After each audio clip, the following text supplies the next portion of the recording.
cette France qui a changé de stratégie, parce que cette stratégie qui peut se donner aujourd'hui à lire par même le choix, la co-organisation de ce forum, on est parti des choix des pays colonisés, donc les pays francophones, par le choix de cette co-organisation par un pays anglo-saxon finalement, une première d'ailleurs de ce forum. C'est la mystification, tout simplement. C'est la mystification, une co-organisation avec un pays anglophone pour dire qu'on a changé de format. Pour moi, c'est la mystification, tout simplement parce que la France est à la croisée du chemin. La géopolitique internationale a changé. Il y a beaucoup de pays émergents. Il y a les BRICS qui pèsent aujourd'hui plus que le G7 en termes de PIB. Les BRICS sont plus riches que le G7. Les BRICS ont un peuple plus jeune que celui du G7. Donc les BRICS ont une projection sur l'avenir qu'aujourd'hui les Européens n'ont pas. La France, ce n'est pas la France qui vient quand vous voyez ce genre d'initiative. C'est l'Union européenne. Mais la France est le fer de lance de l'Union européenne. L'Union européenne est dans le déclin. Et il faut trouver des formules pour exister sur le plan de la géopolitique parce que les États-Unis ont complètement lâché la France de façon officielle. Les États-Unis aujourd'hui, à travers Donald Trump, prônent l'intérêt américain. Avec les démocrates, c'était autre chose. Eux, ils filaient un peu, ils caressaient les Européens dans le sens du poil. Mais Donald Trump, c'est un homme de la droite et la droite est très capitaliste. Donc c'est l'intérêt des États-Unis qui compte. Donc l'Union européenne est lâchée par les États-Unis. L'Union européenne n'est plus au centre des décisions sur le plan international. Donc il faut se réinventer. Et pour se réinventer, ils ont envoyé la France essayer de reconquérir l'Afrique.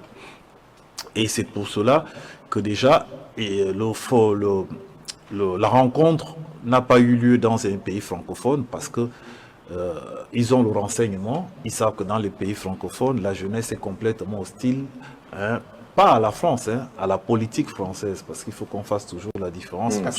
Les peuples africains n'ont pas de problème avec les peuples français. La jeunesse africaine a des problèmes avec la politique menée par la France au niveau des États-Unis.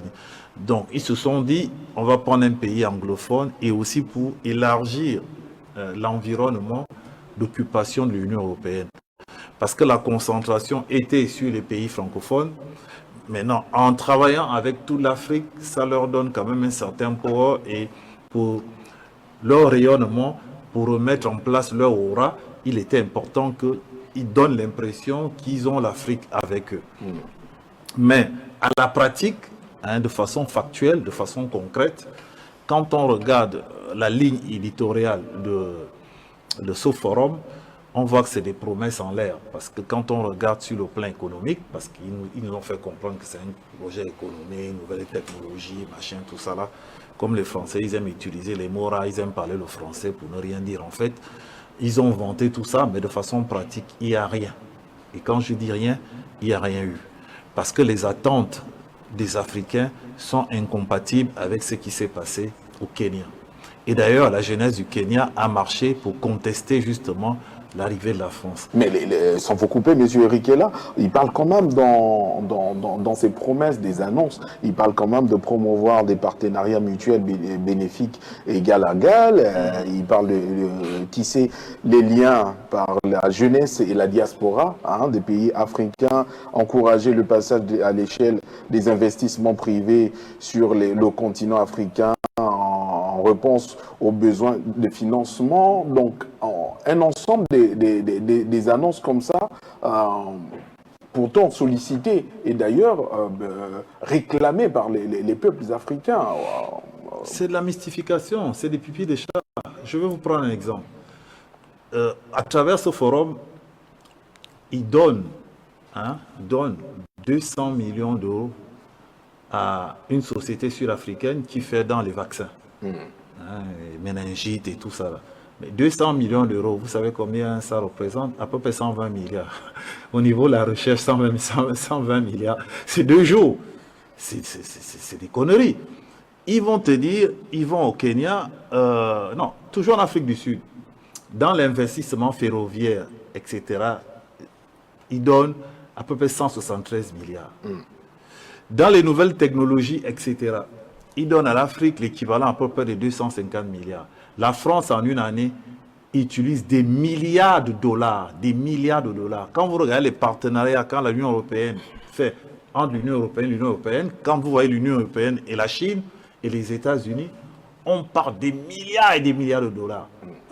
Et quand vous voyez les sommes qui ont été données aux sociétés africaines, la Tanzanie pour les nouvelles, l'énergie verte et tout ça là, mais c'est des plaisanteries. On n'a pas besoin de ça. Avec nos richesses, sur fonds propres, on le fait. L'Afrique du Sud, sur fonds propres, mais 100 fois plus de moyens là-dedans. C'est pourquoi je vous ai dit, c'est la mystification, ce qui s'est passé là-bas.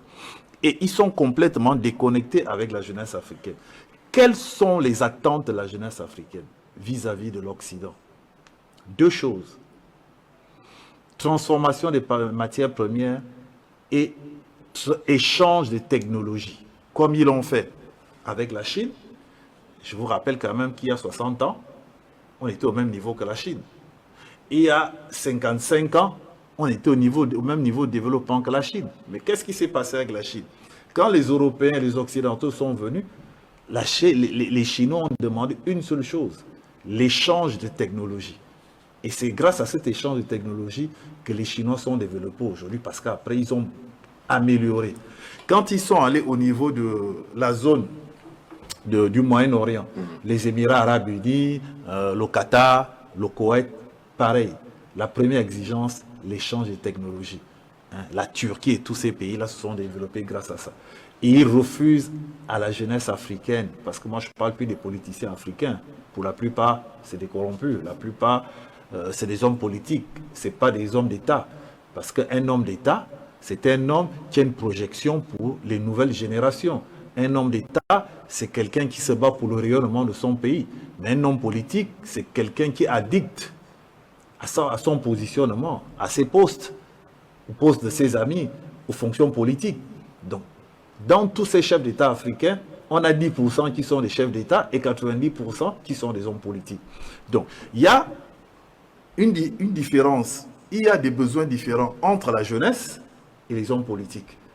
Et ce que moi j'attendais de ce forum, c'était des annonces dans ce sens. Pour dire, aujourd'hui, nous allons vous faire le transfert des technologies pour l'industrialisation de l'Afrique, pour éviter que les jeunes prennent la mer, ils aillent mourir, parce que c'est le chômage, c'est la galère qui fait en sorte que les gens voyagent, c'est la galère qui fait en sorte que la drogue soit vendue, la prostitution et tout ce qu'il y a.